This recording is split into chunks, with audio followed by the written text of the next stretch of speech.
لیکن سبحان کا اصل معنی ہے اللہ تبارک و تعالیٰ کو تمام عیوب اور نقائص سے منزہ اور مبرہ قرار دیتے ہوئے اس کو تمام خوبیوں اور کمالات سے متصف ماننا. دو باتیں ہیں، غور کیجئے.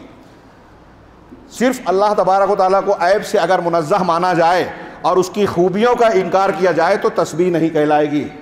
مسلمانوں میں کچھ فرقے گزرے ہیں جس کے کچھ اثرات آج گمراہ بدعتی فرقوں میں پائے جاتے ہیں کہ اللہ تعالیٰ کے جو اسماء اور صفات اور خوبیاں اور کمالات قرآن حدیث میں ثابت ہیں وہ اس کے بارے میں انکار کرتے ہیں، تعویل کرتے ہیں کہ نہیں اللہ ایسا نہیں ہے. اللہ عرش پر مستوی ہے تو بولتے ہیں نہیں، عرش پر مستوی نہیں، ہر جگہ ہے اللہ. یہ کفر ہے میرے بھائیو، دھیان رکھنا عقیدے کی بات. ونستعینہ ونستغفرہ ونؤمن بہ ونتوکل علیہ ونعوذ باللہ من شرور انفسنا ومن سیئات اعمالنا من يهده الله فلا مضل له ومن يضلل فلا هادي له واشهد ان لا اله الا الله وحده لا شريك له واشهد ان محمدا عبده ورسوله اما بعد فان خير الحديث كتاب الله وخير الهدي هدي محمد صلى الله عليه وسلم وشر الامور محدثاتها وكل محدثة بدعة وكل بدعة ضلالة وكل ضلالة في النار. اعوذ باللہ من الشیطان الرجیم. بسم اللہ الرحمن الرحیم. تسبح له السماوات والارض ومن فیہن وان من شیء الا یسبح بحمده ولکن لا تفقهون تسبیحہ ان اللہ کان حلیما غفورا. وقال تعالی یا ایھا الذین آمنوا اذکروا اللہ ذکرا کثیرا وسبحوہ بکرۃ واصیلا. محترم بزرگوں اور بھائیوں، اللہ تبارک و تعالیٰ کے نزدیک جناب محمد رسول اللہ صلی اللہ علیہ وسلم سے سوال کیا گیا. صحیح مسلم وغیرہ کی حدیث ہے کہ اللہ کے نزدیک سب سے زیادہ محبوب اور پسندیدہ کلمات یا کلام کیا ہے؟ آپ نے ارشاد فرمایا احب الکلام الی اللہ اربع. اللہ کے نزدیک سب سے زیادہ پسندیدہ کلمہ، کلام، یا یوں کہہ لیجئے کہ سب سے زیادہ فضیلت والی بات اللہ کے نزدیک جو پسند ہے وہ 4 کلمات ہیں. سبحان اللہ والحمد للہ ولا الہ الا اللہ واللہ اکبر. یہ 4 کلمات اللہ تبارک و تعالیٰ کے نزدیک سب سے زیادہ پسندیدہ ہیں. بالکل صحیح حدیث.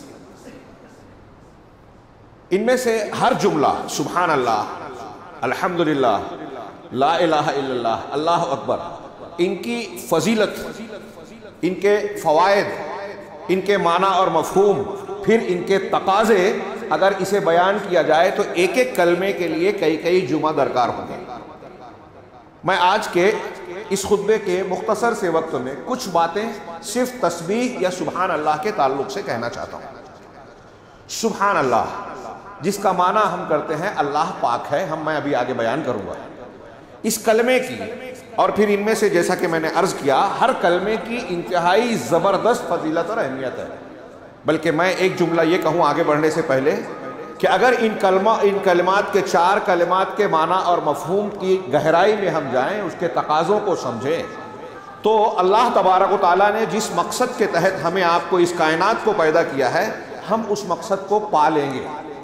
اور اگر تقاضوں پر عمل کریں تو اللہ تعالیٰ نے جس مقصد کے تحت ہمیں پیدا کیا اس کو اپنی بساط کے بھر پورا کرنے والوں میں شامل ہو جائیں گے، کامیابی سے ہم کنار ہو جائیں گے. اللہ تبارک و تعالیٰ کی وحدانیت، اس کی کبریائی، اس کی عظمت، اس کے تمام خوبیوں اور صفات سے متصف ہونا، ہر قسم کے عیب سے پاک اور صاف ہونا، اور کائنات کی تمام مخلوقات کے مقابلے میں سب سے زیادہ عظمت اور جلالت والا ہونا، یہ ان کلمات کے معنی اور مفہوم میں سمٹا ہوا ہے. آج صرف ہم سبحان اللہ، اللہ کی تسبیح پر غور کرتے ہیں. روزانہ صبح شام مختلف اوراد و وظائف میں اس کا تذکرہ کیا گیا ہے. ہم پڑھتے پڑھاتے ہیں، رکوع میں سجدے میں اس کو کہنے کی تعلیم اور تلقین کی گئی ہے. لیکن میں یہ عرض کرنا چاہتا ہوں کہ کیا ہم اس تسبیح اور سبحان اللہ کے معنی اور مفہوم کو سمجھتے ہیں؟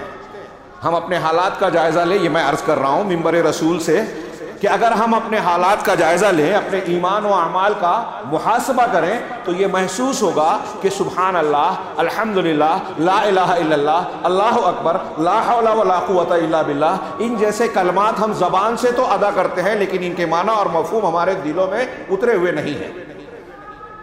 ورنہ ہماری صورتحال کچھ اور ہی ہوتی. آئیے سبحان اللہ یا تسبیح کے متعلق کچھ باتیں عرض کروں. یہ انتہائی جلیل القدر کلمہ ہے. اللہ تبارک و تعالیٰ کے نزدیک اس کی بڑی عظیم الشان حیثیت ہے. سب سے زیادہ عظیم، سب سے زیادہ جلیل القدر کلمات میں سے ایک. آپ اس کی اہمیت و افادیت کے لیے اگر صرف اتنا غور کر لیں کہ قرآن مجید میں تسبیح کے مختلف الفاظ، اس کے مشتقات 80 سے زیادہ مرتبہ استعمال ہوئے. کتنی مرتبہ؟ 80 سے زیادہ. کم سے کم 8 قرآن کی صورتیں ایسی ہیں جو تسبیح، سبح، یسبح، سبحانہ، اس قسم کے الفاظ سے شروع ہوتے ہیں. قرآن مجید میں جو 80 سے زیادہ مرتبہ استعمال کیا گیا، یہ الگ الگ انداز میں استعمال کیا گیا. کہیں اس کا مصدر استعمال کیا گیا، سبحان الذی اسریٰ بعبدہ لیلا من المسجد الحرام الی المسجد الاقصی، سورہ اسراء یا سورہ بنی اسرائیل کے آغاز میں سبحان سے شروع کیا گیا. کہیں فعل ماضی کا استعمال، جیسے سورہ جمعہ اور سورہ حشر اور سورہ حدید کو دیکھیے، سبح للہ ما فی السماوات و ما فی الارض، سبح للہ ما فی السماوات و ما فی الارض وهو العزیز الحکیم. آسمانوں اور زمین میں جو کچھ ہے سب نے اللہ کی تسبیح بیان کی، اور وہ عزیز و حکیم ہے، غالب اور نہایت حکمت والا. اس کا غلبہ ایسا ہے کہ کوئی اسے مغلوب نہیں کر سکتا. وہ اپنے کسی فیصلے میں کامیاب نہ ہو، ناممکن بات ہے. کوئی اس کے فیصلے کے نافذ کرنے سے اسے روک نہیں سکتا. وہ عزت والا ہے، قوت والا ہے، غلبے والا ہے. عزیز کے معنی میں شامل ہے. حکیم ہے. اگر قوت و عزت ہے تو اس کا مطلب یہ نہیں کہ جذباتی انداز میں کوئی ایسا کام کرتا ہے جو حکمت و دانائی سے خالی ہو. وہ حکیم بھی ہے، اس کی حکمت بالغہ ہے. کوئی بھی عبث اور بیکار کام وہ نہیں کرتا. یہاں سبحا کا لفظ ہے ماضی کا، پاسٹ ٹینس. سورہ جمعہ وغیرہ میں یسبح کا لفظ، یسبح لہ ما فی السماوات و ما فی الارض. آسمانوں اور زمین میں جو ہے سب اللہ کی تسبیح اور کبریائی بیان کرتے ہیں. ابھی میں نے سورہ بنی اسرائیل کی آیت خطبہ مسنونہ کے بعد تلاوت کی، جس میں اللہ تعالیٰ کا ارشاد ہے، مشرکین کا شرک رد کرنے کے بعد اللہ نے فرمایا کہ تسبح لہ السماوات السبع والارض، السماوات السبع والارض، ساتوں آسمان اور زمین اللہ تبارک و تعالیٰ کی تسبیح بیان کرتے ہیں، اس کی پاکی بیان کرتے ہیں. ہاں، ومن فیہن، اور ان کے درمیان آسمانوں اور زمین کے اندر جو بھی مخلوقات ہیں وہ سب بھی اللہ کی تسبیح بیان کرتے ہیں.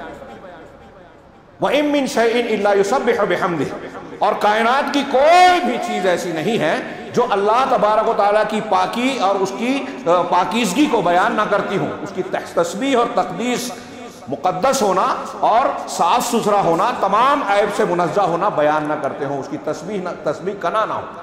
کائنات کی ہر چیز اللہ کی تسبیح بیان کرتی ہے. وَلَٰكِن لَا تَفْقَهُونَ تَسْبِيحَهُ، لیکن تم ان کی تسبیح کو سمجھتے نہیں ہو. ہاں، وَكَانَ إِنَّ اللَّهَ كَانَ حَلِيمًا غَفُورًا، یقیناً اللہ بردبار اور نہایت بخشنے والا ہے. یہاں کچھ لوگ کہتے ہیں کہ کائنات کی ساری چیز جو تسبیح کر رہی ہے، چرند پرند، آسمان زمین، پہاڑ پیڑ پودے سمندر، ساری چیزیں تسبیح بیان کر رہی ہیں. اس کا کیا مطلب؟ تو کچھ لوگوں نے تعویل کرنے کی کوشش کی کہ یہ جو اپنے وجود اور اپنی حالت سے اللہ تبارک و تعالیٰ کے موجود ہونے کا، اس کی وحدانیت کا، اس کی عظمت کا، اس کے علم و حکمت کا ثبوت دے رہے ہیں. ان کو دیکھ کر بندہ سمجھ لیتا ہے کہ یہ اللہ کی کاریگری ہے، تو زبان حال سے وہ اللہ کی تسبیح بیان کر رہے ہیں. لیکن یہ بات صحیح نہیں ہے. زبان حال سے تو کائنات کی ہر چیز بیان کر ہی رہی ہے، لیکن قرآن اور حدیث میں ایسے بہت سے ثبوت، خود یہ آیت جو سورہ بنی اسرائیل کی میں نے پڑھی، اس سے یہ ثبوت ملتا ہے کہ یہ حقیقت میں اللہ کی تسبیح بیان کرتے ہیں، لیکن ہم اور آپ سمجھ نہیں پاتے. اگر زبان حال والی بات جو لوگ کہتے ہیں، کچھ علماء کہہ رہے ہیں، یہ مان لی جائے تو یہ تو آپ سمجھ رہے ہیں، اور قرآن کہہ رہے ہیں کہ آپ سمجھ نہیں سکتے ان کی تسبیح. پھر قرآن میں ایک جگہ اللہ تعالیٰ کا ارشاد ہے کہ اِنَّا سَخَّرْنَا الْجِبَالَ، اِنَّا سَخَّرْنَا الْجِبَالَ مَعَ دَاؤُد یسبحنا بالعشی والاشراق. سورہ سعد میں کہا کہ ہم نے داؤد علیہ السلام کے ساتھ پہاڑوں کو مسخر کر دیا، یعنی پہاڑوں کو آپ کے تابع بنا دیا، اور یہ پہاڑ آپ کے ساتھ شام کے وقت اور صبح کے وقت اللہ کی تسبیح اور پاکی بیان کرتے ہیں.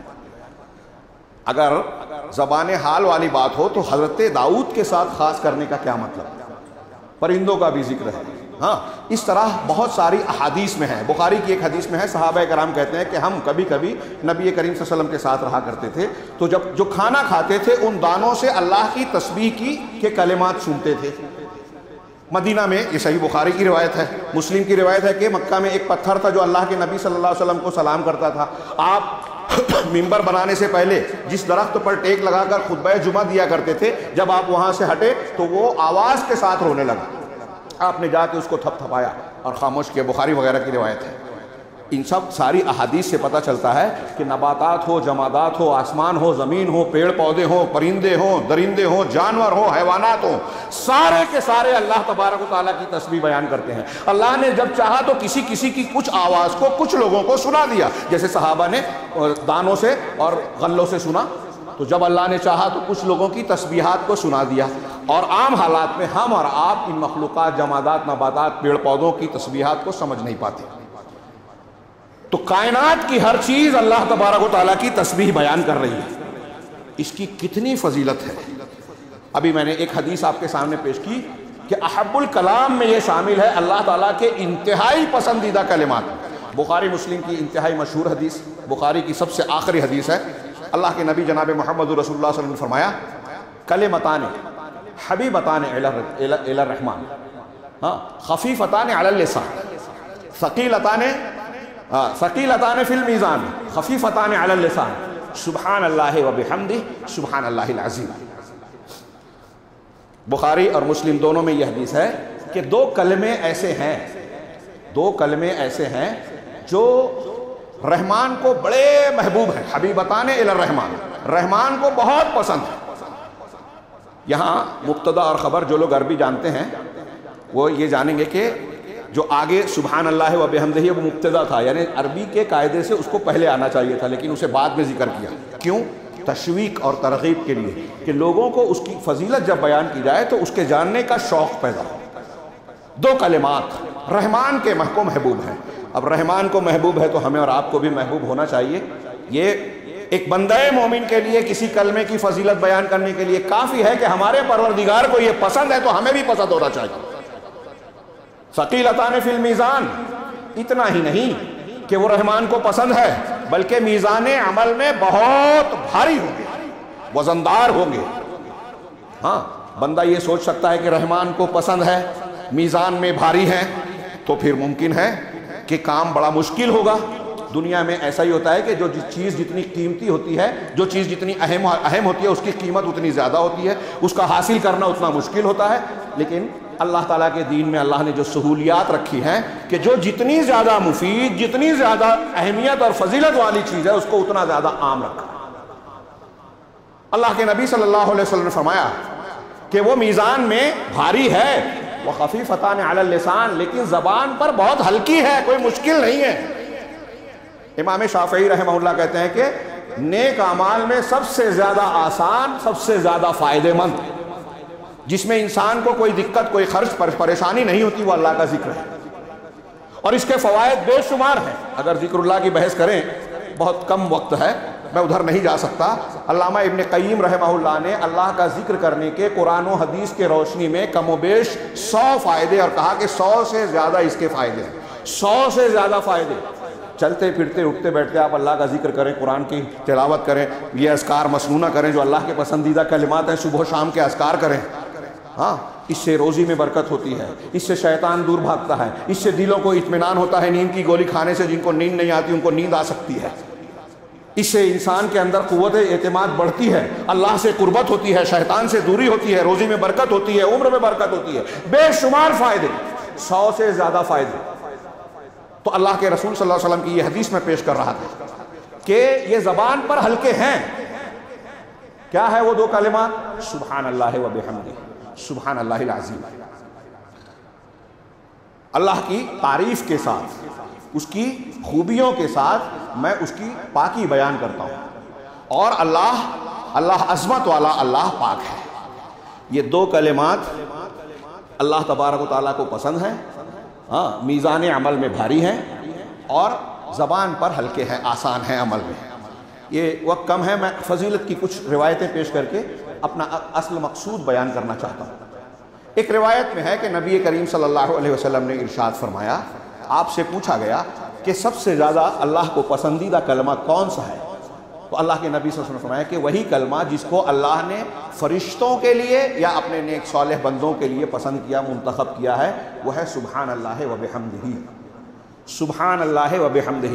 میں ابھی معنی پر آگے آؤں گا، غور کیجئے، فی الحال یہاں صرف فضیلت بیان کر رہے ہیں۔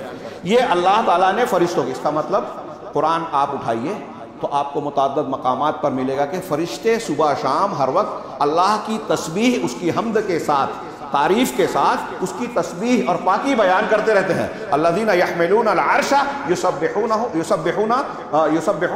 بحمد ربہم، یسبحون بحمد ربہم ویؤمنون بہ، جو حاملین عرش ہیں وہ اللہ کی پاکی بیان کرتے ہیں اس کی حمد کے ساتھ میں، اور اس پر ایمان رکھتے ہیں اور مومنوں کے لیے استغفار کرتے ہیں۔ یہ ایک مقام پر، اور سورہ بقرہ میں بھی جہاں فرشتوں کا اور اللہ تعالیٰ کا بیان ہے، میں زیادہ تفصیل میں اور ثبوت دوں تو وقت کم پڑ جائے گا، اصل مضمون رہ جائے گا۔ تو فرشتے بھی اللہ تعالیٰ کی سبحان اللہ و بحمدہ وہ مسلسل کہتے رہتے ہیں بغیر رکے ہوئے۔ فرشتے بھی کہتے ہیں، آسمان، زمین، پیڑ پودے، جانور، پرندے چرندے، دانے غلے، ساری کی ساری چیزیں اللہ کی تسبیح بیان کرتی ہیں۔ اللہ تبارک و تعالیٰ نے قرآن مجید میں یہ خبر بھی دی اور ہم کو اور آپ کو حکم بھی دیا، یا ایھا الذین آمنوا اذکروا اللہ ذکرا کثیرا، ایمان والو اللہ کا خوب ذکر کرو، وسبحوہ بکرۃ واسیلا، اور صبح شام اللہ کی تسبیح بیان کرو۔ ایک جگہ کہا کہ اللہ نے خوب ذکر کرنے والے مردوں اور عورتوں کے لیے جنت اور مغفرت تیار کیا۔ علامہ حضرت ابن عباس کہتے ہیں کہ یہ خوب ذکر کرنے والا صبح اور شام کے جو اذکار ہیں، نمازوں کے بعد کے جو اذکار ہیں، سونے کے وقت کے جو اذکار ہیں، اگر آپ اور ہم نے اس کی پابندی کی تو یہ خوب ذکر کرنے والوں میں اللہ ہمیں شامل کرے گا۔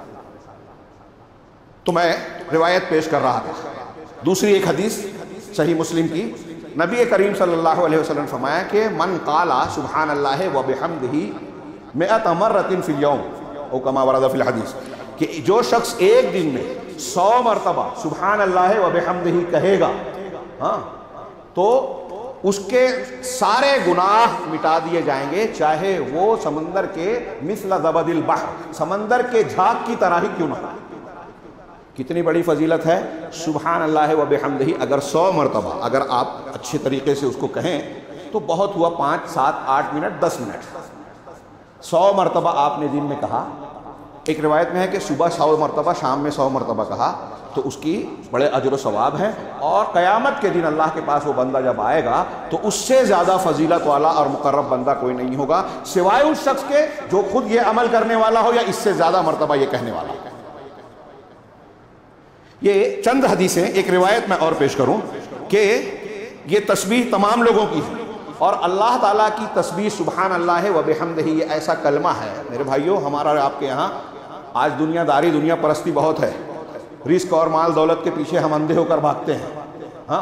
اگر آپ قرآن و حدیث کو اٹھا کر دیکھیں تو ہمارے مسائل کا حل قرآن و حدیث نے جو روحانی طور پر بیان کیا ہے اور وہ زیادہ کارگر اور مفید ہے، ہم اسے نظر انداز کرتے ہیں۔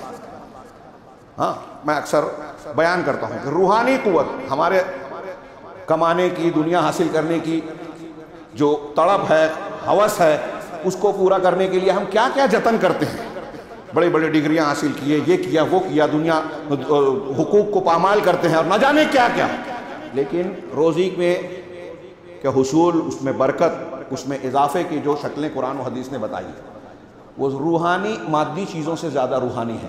مثال کے طور پہ بخاری مسلم کی بہت مشہور حدیث جو آپ نے بارہا سنی ہوگی، من احب ان یبسط له فی رزقہ وینسأ له فی اثرہ فلیصل رحمہ، جو چاہتا ہے کہ اس کے روزی میں اضافہ ہو اور اس کی عمر میں برکت ہو، عمر اور روزی میں اضافہ ہو، تو چاہیے کہ اپنے رشتوں کو جوڑے، صلہ رحمی کرے۔ صلہ رحمی سے روزی کیسے بڑھتی ہے توجیہ کرنے جائیں عقلی طور سے تو لمبی چوڑی بات ہوگی، لیکن اس کی ضرورت نہیں ہے، نبی کریم صلی اللہ علیہ وسلم نے بیان فرمایا، ایک مومن اس کو قبول کرتا ہے۔ ایسے ہی یہاں میں ایک حدیث بیان کر رہا ہوں کہ سبحان اللہ و بحمدہ سے روزی ملتی ہے۔ میں اشارہ کروں، کئی مرتبہ کئی جگہوں پر بیان کیا ہے، بخاری کی وہ حدیث آپ نے بہت مرتبہ سنی ہے کہ حضرت فاطمہ رضی اللہ تعالی عنہا کو گھر کا کام کرتے ہوئے ہاتھ میں چھالے پڑ گئے، مصیبت اور پریشانی، مشقت درپیش تھی، چنانچہ انہوں نے نبی کریم صلی اللہ علیہ وسلم کے پاس سنا کہ خادم آئے ہیں، خادم لینے گئے، نہیں تھے، واپس آ گئیں۔ ام المومنین حضرت عائشہ نے جب آپ آئے بتایا تو رات میں آپ پہنچے، حضرت علی رضی اللہ تعالیٰ عنہ حضرت فاطمہ بستر پر پہنچ چکے تھے، کہا لیٹے رہو، یہ بخاری کی روایت ہے۔ اللہ کے نبی صلی اللہ علیہ وسلم نے ان سے کیا کہا کہ کیا میں تم کو ایسا عمل نہ بتاؤں جو تمہارے لیے خادم سے بہتر ہو؟ کہا کہ جب بستر پر آؤ سونے کے لیے تو 33 مرتبہ سبحان اللہ، 33 مرتبہ الحمدللہ، 34 مرتبہ اللہ اکبر کہو۔ میں اکثر سوال کرتا ہوں کہ آج اگر آپ کے ہمارے گھر میں ہماری بیوی، بچے، بچیاں یہ مطالبہ کریں کہ واشنگ مشین لا دو، ریفریجریٹر لا دو، فلاں چیز لا دو، اور آپ کہیں کہ سبحان اللہ الحمدللہ کہو، تو وہ کیا کہیں گے؟ ہاں، ہم کہہ رہے ہیں کہ یہ ضرورت ہے اور آپ جو ہے تسبیحات اور یہ سب بتا رہے ہیں۔ حضرت فاطمہ کو جناب محمد رسول اللہ صلی اللہ علیہ وسلم نے یہی بتایا کہ یہ روحانی قوت کی چیز ہے، دنیاوی تکالیف جھیلنے کا، سامنا کرنے کی قوت پیدا ہوتی ہے، اس سے برکت ملتی ہے، تمہاری مشکلات آسان ہوگی، اللہ برکت اور کشادگی عطا فرمائے گا۔ لیکن ہم اور آپ آج کل یہ بات مانتے نہیں ہیں، اس پر ہمارا یقین و ایمان رہا ہی نہیں، روحانی قوت پر۔ چنانچہ آپ یہ روایت ملاحظہ فرمائیں، حضرت عمرو بن عاص رضی اللہ تعالیٰ عنہ نبی صلی اللہ علیہ وسلم سے روایت کرتے ہیں کہ نوح علیہ السلام نے اپنے بیٹے کو اپنی موت کے وقت، وفات کے وقت یہ نصیحت کی، کہا کہ آمرک بلا الہ الا اللہ۔ یہ مسند احمد، ہاں، اور امام بخاری نے، امام احمد نے اپنی مسند میں، امام بخاری نے ادب المفرد میں نقل کیا ہے، اور شیخ البانی نے اس کی اسناد کو صحیح کہا ہے سلسلۃ الصحیحہ میں۔ حضرت عمر نوح علیہ السلام نے کہا آمرک بلا الہ الا اللہ، میں تجھے لا الہ الا اللہ کا حکم دیتا ہوں، فإن السماوات السبع والأرضین السبع لو وضعت فی کفہ۔ نوح علیہ السلام کہتے ہیں اپنے بیٹے سے کہ اگر ساتوں آسمان اور ساتوں زمین اگر ترازو کے ایک پلڑے میں رکھے جائیں، وَوَضِعَتْ لَا إِلَهَ إِلَّا اللَّهُ فِي كِفَّةٍ، اور لا الہ الا اللہ کو دوسرے پلڑے میں رکھا جائے، رجحت بہن لا الہ الا اللہ، تو لا الہ الا اللہ کا پلڑا بھاری ہوگا، جھک جائے گا۔ لا الہ الا اللہ اتنی وزندار چیز ہے، اس کی فضیلت، ہاں، اس کی فضیلت پر کبھی مستقل گفتگو ہو تو ہم بات کریں گے، یہ بہت زیادہ فضیلت والا کلمہ، تو اس کا اتنا وزندار ہے۔ آگے ہے کہ وَلَوْ أَنَّ السَّمَاوَاتِ السَّبْعَ، حضرت نوح کی بات چل رہی ہے، اللہ کے نبی صلی اللہ علیہ وسلم بیان کر رہے ہیں، اور اگر ساتوں آسمان اور ساتوں زمین كُنَّا حَلَقَةً، ایک حلقہ بن جائیں، مل جائیں سب، قَسَمَتْهُنَّ لَا إِلَهَ إِلَّا اللَّهُ، تو لا الہ الا اللہ میں اتنی پاور اور طاقت ہے کہ وہ ان کو توڑ دے گا۔ اور آگے وَسُبْحَانَ اللَّهِ وَبِحَمْدِهِ، حدیث کا آخری جملہ حضرت نوح علیہ السلام اپنے بیٹے سے کہہ رہے ہیں وَسُبْحَانَ اللَّهِ وَبِحَمْدِهِ، اور سبحان اللہ وبحمدہ، اس کا بھی میں تم کو حکم دیتا ہوں، اس کا بھی میں تمہیں حکم دے رہا ہوں۔ کیوں؟ فَإِنَّهَا صَلَاةُ كُلِّ شَيْءٍ، اس لیے کہ یہ تمام دنیا کی، کائنات کی تمام چیزوں کی عبادت اور صلاۃ ہے۔ وَبِهَا يُرْزَقُ الْخَلْقُ، اور اسی کی وجہ سے مخلوق کو روزی دی جاتی ہے، اسی کی وجہ سے مخلوق کو روزی دی جاتی ہے۔ اور بھی تسبیح، سبحان اللہ اور ان کلمات کی فضیلت میں اور بھی بہت سی روایتیں ہیں، لیکن وقت اجازت نہیں دیتا۔ آپ غور فرمائیں کہ یہ کتنی سی بات ہے، سبحان اللہ وبحمدہ، سبحان اللہ والحمدللہ ولا الہ الا اللہ واللہ اکبر۔ رکوع میں ہم کہتے ہیں، سجدے میں کہتے ہیں۔ ام المومنین حضرت عائشہ صدیقہ رضی اللہ تعالیٰ عنہ سے ثابت ہے، وہ کہتی ہیں کہ نبی کریم صلی اللہ علیہ وسلم اپنے رکوع اور سجود میں یہ کلمہ بھی کہتے تھے، ہاں، سبوح قدوس رب الملائکۃ والروح۔ سبوح اللہ کے ناموں میں سے ایک نام ہے، یہ اس حدیث میں ہے۔ القدوس، یہ قرآن میں بھی ہے، حدیثوں میں بھی ہے کہ اللہ تو انتہائی پاک، صاف اور منزہ، جو فرشتوں کا اور جبرائیل کا پروردگار ہے۔ یہ آپ رکوع اور سجدوں میں کہتے تھے۔ آپ اس کلمات کی تشریح میں اور بھی دیکھیے، کوئی کفارہ مجلس، آپ کسی مجلس میں بیٹھے ہیں اور اس سے جب اٹھ رہے ہیں، مجلس کا خاتمہ ہو رہا ہے، سبحانک اللہم وبحمدک اشہد ان لا الہ الا انت استغفرک واتوب الیک، یہ کلمہ اگر آپ نے کہا تو یہ کفارہ مجلس ہے، مجلس میں آپ نے جو غلط سلط کچھ باتیں کی ہے اس کا کفارہ ہو جائے گا۔ اور تھوڑے سے فرق کے ساتھ یہ بھی ہے کہ اگر آپ نے مجلس میں نیکی کی ہے تو اللہ اس نیکی پر مہر لگا دے گا، کوئی برائی کی ہے تو اللہ اس کو مٹا دے گا۔ سبحان اللہ وبحمدہ اس میں بھی ہے۔ اب غور کیجئے، میں یہ کہنا چاہتا ہوں، یہ فضائل تو ہم اکثر سنتے ہیں، لوگ بیان کرتے ہیں، لیکن میں یہ توجہ دلانا چاہتا ہوں آپ حضرات کی اور تمام سامعین کی کہ اتنی فضیلت ان کلمات کی کیوں ہے؟ اللہ کو سب سے زیادہ پسندیدہ کیوں ہیں؟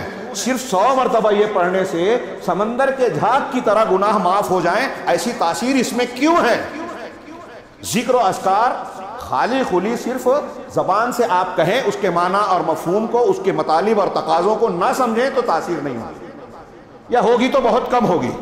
جو بھی اذکار ہیں، آپ لا الہ الا اللہ پڑھ رہے ہیں، ایک آدمی پڑھ رہا ہے، اس کی بڑی فضیلتیں جان لیا، لیکن اس کے عقیدے میں، اس کی باتوں میں یا اس کے عمل میں کہیں شرک آ گیا تو اس کا لا الہ الا اللہ کہنا کیا مطلب ہے؟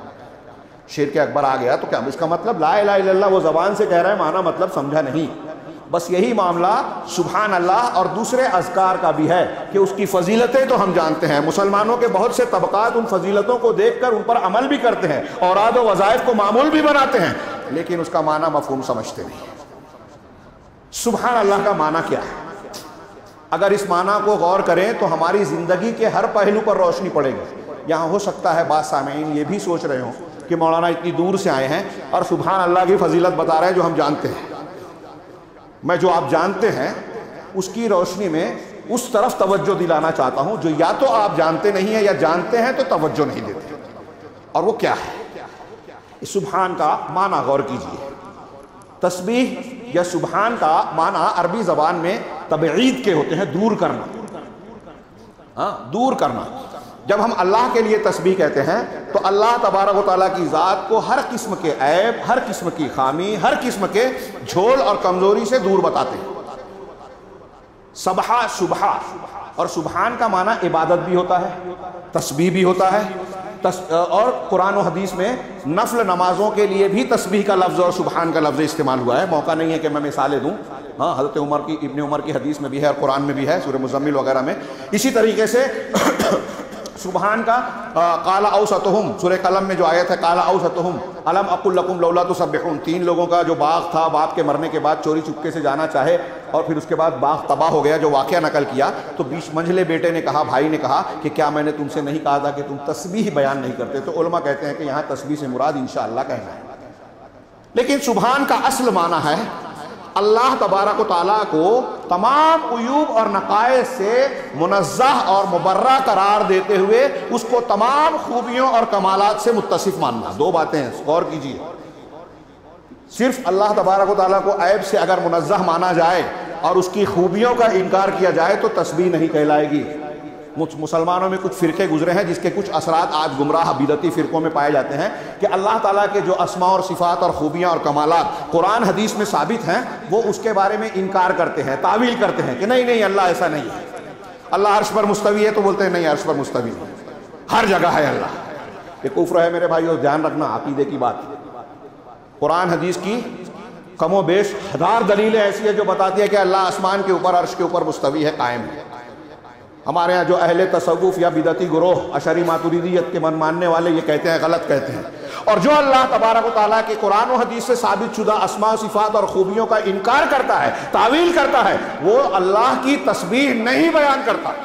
علامہ ابن رجب حنبلی کہتے ہیں کہ سبحہ یا تسبیح کا معنی یہ ہے کہ اللہ تبارک و تعالیٰ کو عیوب و نقائص سے پاک اور صاف مانتے ہوئے اس کی خوبیوں کا اثبات کیا جائے، یعنی اللہ تعالیٰ ایسا نہیں ہے۔ صرف یہ کہنا اللہ کی تعریف نہیں ہے۔ یہ دیوار ہم کہیں گے کہ یہ جاہل نہیں ہے، کیا یہ اس کی تعریف ہے؟ میں کہوں کہ یہ جو ڈنڈا میں نے لیا ہے عصا، یہ جاہل نہیں ہے، یہ بے وقوف نہیں ہے، بات صحیح ہے، لیکن کیا یہ اس کی تعریف ہے؟ تعریف اس لیے نہیں ہے کہ یہ بے وقوف نہیں ہے تو عقل مند بھی نہیں ہے، جاہل نہیں ہے تو عالم بھی نہیں ہے، اس کے اندر یہ خوبی اور صلاحیت ہو ہی نہیں سکتی۔ لہذا صرف نفی کرنا کہ اللہ پاک ہے، اللہ ایسا نہیں ہے، ایسا نہیں ہے، یہ اللہ کی تعریف نہیں ہے۔ علامہ ابن تیمیہ رحمہ اللہ کہتے ہیں اور دوسرے بہت سارے عقیدے کے علماء کہ اللہ کی تسبیح اور اس کی پاکی بیان کرنے کا مطلب یہ ہے، ہم تعریف کرنے والے اس وقت ہوں گے جب یہ یقین رکھیں کہ اللہ جن عیوب اور نقائص سے محفوظ، پاک اور بری ہے، اس کی ضد کی خوبیوں سے متصف ہے۔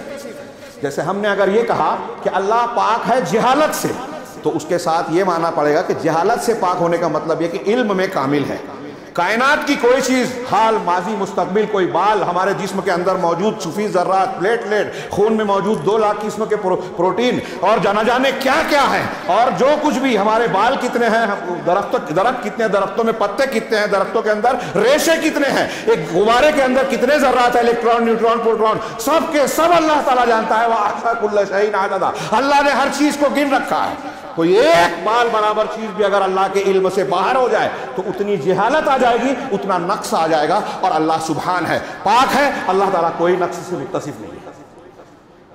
یہ ہے معنی۔ اب اہل علم نے 2 قسم کی سبحان کا معنی کیا کہ تنزیہ، منزہ قرار دینا۔ سبحان کا معنی ہوتا ہے اللہ کی تنزیہ، تنزیہ معنی ہوتا ہے صاف، پاک، اور منزہ بیان کرنا۔ اللہ کی ذات پاک ہے، کن چیزوں سے پاک ہے؟ اللہ کی ذات پاک ہے ند سے، کفو سے، مثیل سے، مماثل سے، شریک سے۔ کوئی اللہ کا شریک نہیں ہے، کوئی اللہ کے جیسا نہیں ہے، کوئی اللہ تبارک و تعالیٰ کے مقابلے کا نہیں ہے، کوئی اللہ کی ضد نہیں ہے۔ اللہ وحدہ لا شریک ہے، اکیلا ہے، تنہا ہے، ساری چیزوں کا مالک ہے، کوئی اس کی ملکیت میں کسی قسم کی شرکت نہیں رکھتا۔ اللہ شرکت سے منزہ اور پاک ہے، لہذا اکیلا ہے، سارے اختیارات اس کے ہاتھ میں۔ اسی طریقے سے اللہ تبارک و تعالیٰ کی حکمت بالغہ ہے، اللہ کوئی بیکار کام نہیں کرتا، اللہ تعالیٰ کا علم کامل ہے، اس کو جہالت لاحق نہیں ہوتی، اور اللہ کی الوہیت میں، ربوبیت میں، اسماء و صفات میں جتنی خوبیاں ہیں، اور الوہیت اور ربوبیت کے جتنے تقاضے ہیں، اس میں اللہ تبارک و تعالیٰ کامل ہے، وحدہ لا شریک ہے۔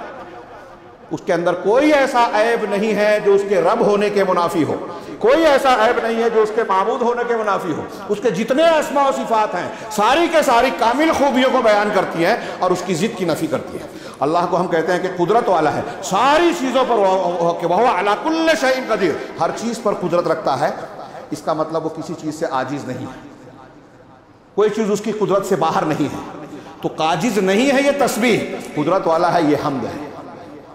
میرے اس بات کو دماغ میں رکھیے، اگر بندہ دل سے اس کو کہے گا کہ اللہ ہر نقص اور عیب سے پاک ہے، ہر خوبی کا مالک ہے، تو اسی کو عبادت کے لائق مانے گا، اسی سے دعا مانگے گا، اسی کے سامنے جھکے گا، اسی سے امید رکھے گا، اسی پر توکل کرے گا، اس کے ساتھ بدگمانی نہیں کرے گا۔ اب یہاں آخر بات کہوں، وقت کتنا ہے؟ ہو گیا؟ آخری بات کہتا ہوں کہ اللہ تبارک و تعالیٰ کو جب ہم صبح شام یہ کہہ رہے ہیں فضیلت والا کلمہ کہ اللہ پاک ہے، تو اب ایک بات بتائیے کہ اس پاکی میں اللہ ظلم سے پاک ہے، ہم نے مانا کہ نہیں مانا؟ یہ ہے کہ نہیں؟ میں پوچھ رہا ہوں آپ سے، ظلم سے پاک ہے مطلب اللہ بندوں پر، مخلوق پر کسی پر بھی ظلم نہیں کرتا۔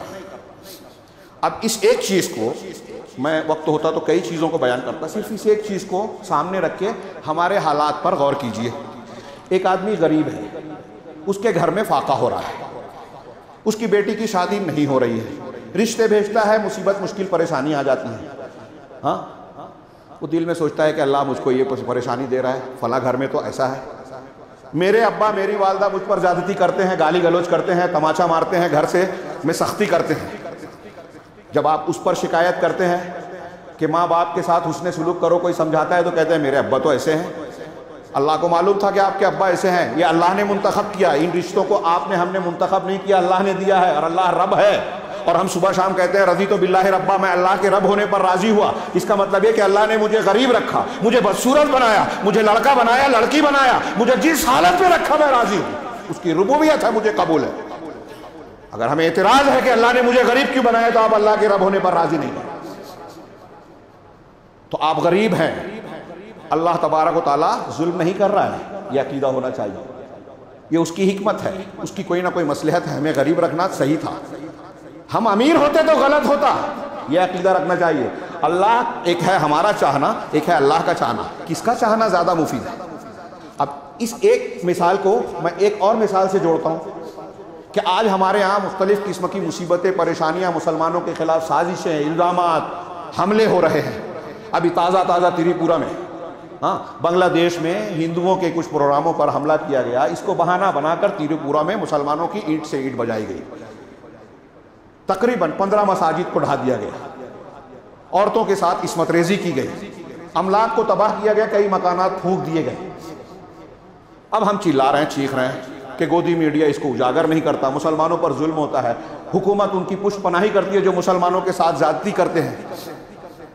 یہ ایک قصہ نہیں ہے. آپ ہندوستان کے باہر دنیا کے منظرنامے پر نگاہ ڈالیں, ہر جگہ مسلمانوں پر بم برس رہا ہے, سازشیں ہو رہی ہیں, الزامات لگ رہے ہیں, بدعتیوں کو بڑھایا جا رہا ہے, اہل حق کو جو قرآن و حدیث کو ماننے والے ہیں ان کو بدنام کیا جا رہا ہے, ان کے خلاف گھیرا تنگ کیا جا رہا ہے, ان کو گرفتار کیا جاتا ہے. ایسے مسلمان نوجوان جو دعوت و تبلیغ کا کام اخلاص کے ساتھ کر رہے ہیں ان کو بھی گھیرا جاتا ہے, ان کے کاموں کو روکا جاتا ہے. اب دل میں خیال آئے گا کہ تیری پورا میں اتنا سب کچھ ہو گیا, بابری مسجد کے اتنے سارے ثبوت تھے تاریخی اور دوسرے بہت سارے. خود ہندوؤں میں یہ بات موجود تھی کہ وہ کہتے تھے کہ رام تو تصوراتی شخصیت ہے, وہ پیدا ہی نہیں ہوا. ان کے علماء محققین ہندو خود کہتے ہیں کہ وہ والمیکی کی تصوراتی کتاب ہے رامائن. جب وہ پیدا ہی نہیں ہوا تو اس کے پیدا ہونے کی جگہ کا جھگڑا کیا؟ پھر بھی سپریم کورٹ نے سب کچھ قبول کرتے ہوئے کورٹ نے جو ہے یہ کہا کہ سب کچھ ٹھیک ہے, لیکن جذبات اور یوں اور توں فیصلہ وہ کیا جو صحیح نہیں تھا. یہ میں نہیں کہہ رہا ہوں کہ کوئی یہ کہے کہ بھئی آپ ایسے معاملے میں کہہ رہے ہیں جو کورٹ کا ہے. بڑے بڑے ججوں نے, وکلا نے, ماہرین قوانین نے, سیاست دانوں نے, ملک کے اور بیرون ملک کے لوگوں نے یہ تبصرے کیے. اب ہمارے دل میں خیال آتا ہے کہ جنہوں نے مسجد توڑ دی ان کو حکومت مل گئی, جو مسلمانوں کو مار رہے ہیں, کاٹ رہے ہیں, وہ مزے مار رہے ہیں. امریکہ, یورپ, فلاں اور فلاں ان کو سپر پاور کی حیثیت حاصل ہے, مسلمان ٹوٹے پھوٹے ہیں. تو کیا اس کا یہ مطلب ہم مانیں کہ اللہ تبارک و تعالیٰ ظلم کر رہا ہے, اللہ تعالیٰ اپنے بندوں کی مدد نہیں کر رہا ہے, اللہ تعالیٰ اپنے بندوں کی مدد کرنے کی قدرت نہیں رکھتا, اس کے اندر طاقت نہیں ہے؟ یہ سب سوچیں ہم. کچھ لوگ اس طرح کی باتیں کرتے ہیں, شکوے شکایت زبان پر لاتے ہیں, ایک دوسرے کو کوستے ہیں, لیکن نہیں, ہمارا یہ عقیدہ ہونا چاہیے. روز ہم تازہ کرتے ہیں سبحان اللہ, سبحان اللہ و بحمدہ, اللہ پاک ہے, تمام خوبیوں کا مالک اور تمام عیوب اور نقائص سے پاک ہے, وہ ظلم نہیں کرتا. اس نے مسلمانوں سے آنکھیں نہیں پھیری ہے. مسلمانوں نے اللہ پاک کی, سبحان کی, اللہ پاک کی تعلیمات کو پسے پشت ڈال دیا. اس نے صاف صاف بیان کیا ہے کہ اگر تم اللہ کے دین کی نافرمانی کرو گے تو تم کو اللہ کی رحمت و مدد نہیں ملے گی. کون نہیں جانتا؟ یہ جو میں بات کہہ رہا ہوں میں سمجھتا ہوں آپ کے خطبہ اور علماء روز بیان کرتے ہوں گے. آپ خود بیان کرتے ہیں کہ مسلمانوں کا ایمان صحیح نہیں ہے, عمل صحیح نہیں ہے, حرام خوری ہے, بدکاری ہے. مسلمان نوجوانوں کو دعوت تبلیغ دین سیکھنے کی فرصت نہیں ہے. موبائل پر کرکٹ دیکھنے کے لیے اور کھیل کود کے لیے بہت ٹائم ہے, فحاشی کے لیے بہت سا وقت ہے, دماغ دنیا کے کاموں میں لگتا ہے, دین کے لیے نہیں لگتا. جب آپ نے اللہ کے دین کو فراموش کر کے پسے پشت ڈال دیا, وہاں شرک ہو رہا ہے, بدعات ہو رہی ہے, خرافات ہو رہی ہے, اللہ کے دین کو پامال کیا جا رہا ہے, مسلمانوں کے بیچ حلال حرام کی تمیز کو فراموش کیا جا رہا ہے, تو یہ اللہ تعالیٰ کی پاکی ہے کہ وہ ایسے لوگوں کو جڑ سے نہیں اکھاڑ کر موقع دے رہا ہے.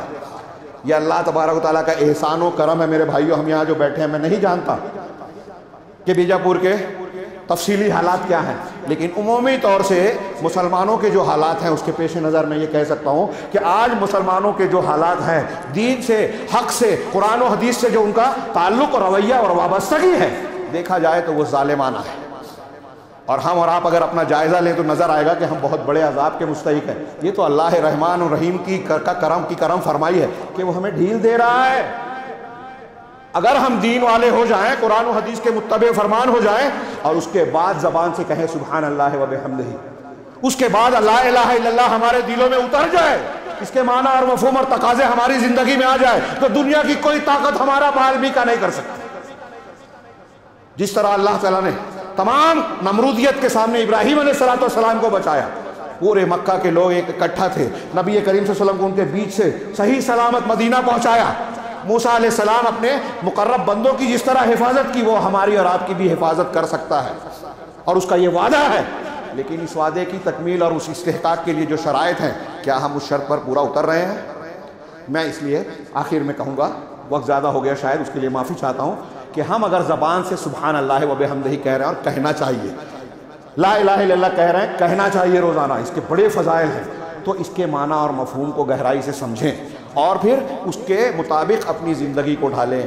زبان پر ہلکا ضرور ہے سبحان اللہ و بحمدہ سبحان اللہ العظیم, لیکن اگر زندگی کے اعتبار سے دیکھا جائے کہ ہم یہ کلمات جو ادا کر رہے ہیں اس کے تقاضے کو سمجھ کر اپنی زندگی کو اس ڈھرے پر ڈالیں جو قرآن و حدیث کا منشا ہے، جو ان کلمات کا حاصل اور تقاضا ہے، تو یہ آسان نہیں ہے۔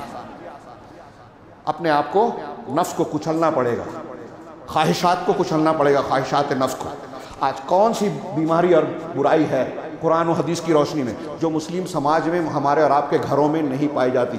ہمارا بچہ نماز نہیں پڑھتا، ہماری بیویاں اور گھر کی عورتیں جو ہیں وہ دین کے تعلق سے بے رغبتی کا شکار ہیں، ایسا لگتا ہے کہ جانوروں کی طرح بس کھانے پینا ان کی زندگی ہے، ان کی معراج ہے۔ ہماری خود کی معراج یہ ہے کہ ہم سوچتے ہیں دنیا حاصل ہو جائے، دین کے تعلق سے ہمارے وہ فکر مندی نہیں ہے جو ہونی چاہیے۔ لہذا میں عرض کروں گا کہ سبحان اللہ و بحمدہ، اللہ تعالیٰ کے پسندیدہ کلمات کو روزانہ اپنی زندگی کا معمول بنائیں۔ ان فضیلتوں کو سمیٹنے کے لیے حقیقی طور سے اس کے سارے فائدے حاصل ہوں کہ ہمارے گناہ معاف ہوں، اللہ کی رحمتیں ہوں، دشمنوں سے اللہ ہماری حفاظت کرے، ہماری مظلومیت کی حالت میں اللہ تک ہماری پکار پہنچے۔ یہاں سے لے کر حرم تک قنوت نازلہ پڑھی جا رہی ہے، لیکن شام میں دیکھیں تو مسلمان کاٹے مارے جا رہے ہیں، لوٹے پھوٹے جا رہے ہیں۔ دوسرے مقامات پر دیکھیں، ہندوستان میں بھی دیکھیں، موقع موقع سے مسلمانوں کو کھلونے کی طرح استعمال کیا جاتا ہے، لڑایا جاتا ہے اور اپنے مقاصد کے لیے استعمال کیا جاتا ہے۔ اگر ہم چاہتے ہیں کہ ہمارے یہ حالات سنور جائیں تو ہمیں اللہ کی طرف رجوع کرنا چاہیے، اور یہ جو کلمات ہیں اللہ کی عظمت کے، اس کی جلالت کے، اس کی توحید کے، سبحان اللہ والحمد للہ ولا الہ الا اللہ واللہ اکبر، انتہائی عظیم الشان کلمات، اللہ تبارک و تعالیٰ کی عظمت و کبریائی، اس کی وحدانیت کو بیان کرنے والے، ان کو اپنے دل میں اور اپنے عمل میں اتار لیں۔ اللہ تعالیٰ ہمیں خیر کی توفیق دے۔ اقول قولی ھذا واستغفر اللہ لکم سائر المسلمین وصلی اللہ علی نبینا محمد، بارک اللہ لنا ولکم فی القرآن المجید ونفعنا وإیاکم بالآیات والذکر الحکیم، انہ تعالی جواد کریم ملک بر رؤوف رحیم۔